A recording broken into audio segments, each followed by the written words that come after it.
Hey, what's going on, guys? My name is Sam or Soprano, and today I'm going to be starting a commentary series on my channel. So yeah, I thought what better to do the first episode of my first week impressions of Modern Warfare 2. So the game's been out just over a week now. I put a lot of time into it, I guess. We haven't got double XP promos here in the UK, so ranking up my guns has been a little bit tough along with uni. But I've managed to get 8 gold and pretty much close to 16 really, because I just need to go on and get 3 kill streaks with the SMGs and they're all good to go. But yeah, in the background, it's a 40-7 gameplay I got on the map Farm 18, and I'm just ranking up the FSS Hurricane SMG. Looks a lot more like an AR, to be honest. I don't really understand the SMG part, but what I want to talk about is the first week impressions, what I've noticed, and do I like the game. I keep seeing people say this is the best COD ever. That is just straight up bullshit. Like, that is straight up bullshit. Does it have the potential to be the best COD ever? I'd probably say it's got potential to be up there. I mean, I personally think Black Ops 1 is the best COD, but, you know, I can't answer for other people. It's personal opinion. I had a lot of great memories on that game, and I've never seen COD peak after that. The problem with this game, which stops it from being the best game ever 100%, is first off the map design. Like, you can learn to deal with the maps. Like, now, like, I'm pretty confident on all the maps now. I've learned them. However, just because I've learned the maps, it doesn't mean they're good maps. The maps genuinely are bad. They cater to Sentinel gameplay.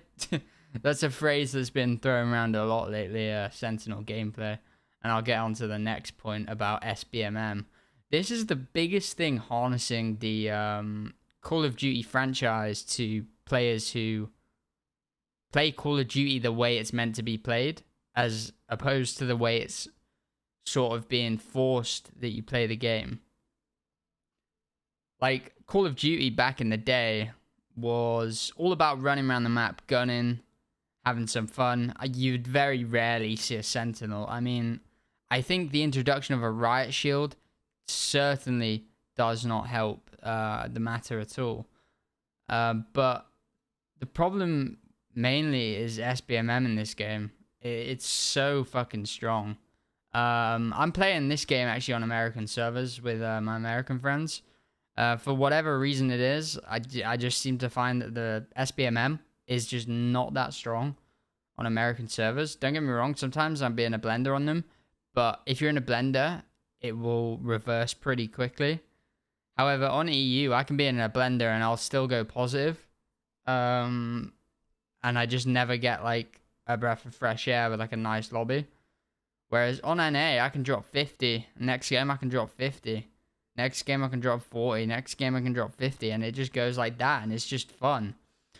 However, that's not a true representation. Because I think if I was actually American and based there solely, I think the SBMM would fuck me. Because I've seen a lot of Americans say the SBMM is bad. So I don't really understand it. Maybe if you're American, you might want to team up with some EU people and see if that helps the matchmaking. Because me playing with Americans certainly helps my matchmaking.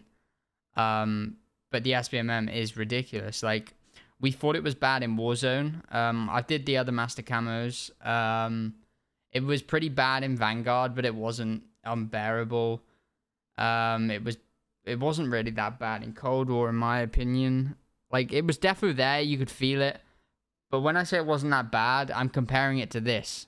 Well, I don't know what the fuck they've done. I don't know what. Well, I don't even need to answer why it's in there, because the reason it's in there, if you didn't know, is that someone high up in Activision or Call of Duty, there will be sufficient data and figures that prove that with SBMM, there is a longer player retention. And with a longer player retention, they make more money from in-store transactions, so on and so forth.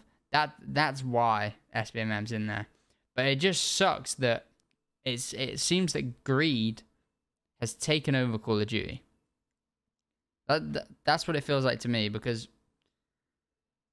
I don't understand why good players get punished. and bad players are encouraged to camp. And when I mentioned the maps at the start of this video, the map design seemed to cater specifically to bad players before good players. That's the problem I've got. So some other things I've heard since the release is that the TTK is too fast. I personally don't understand why people are saying the TTK is ridiculously fast, because I don't think people remember. I do know how fast the Vanguard TTK is. Like, I'm not saying this is faster or slower. I'm just saying it doesn't feel that much different to me. I usually play hardcore anyway, but of course, that's another thing. Tier 1 is not in the game. They've renamed hardcore to Tier 1. I mean, it's been called hardcore for as long as I can remember. And they've changed it to Tier 1. Why? This is just weird. I play a lot of hardcore because I like to do the masked camos. It's just easier. However, they're saying it wasn't ready. That's bullshit. That is absolute bullshit on Infinity Ward's part. If you think that's the reason, and you're not, and you know, the real reason it's not in a game is because they don't want people to achieve the master camo quickly, because you have to hit long shots as part of the platinum challenge, and that will be why. Trust me, 100%, that'll be why. Another thing is the movement. I mean, the movement's definitely slower and clunkier. I don't actually have a problem with no slide cancel. It kind of throws me back to original COD. And yeah, I don't mind it. The only thing I would say is the ADS time is a little slow, regardless of attachment. And the way you build guns, you seem to get penalized for adding attachments, which just seems a bit weird.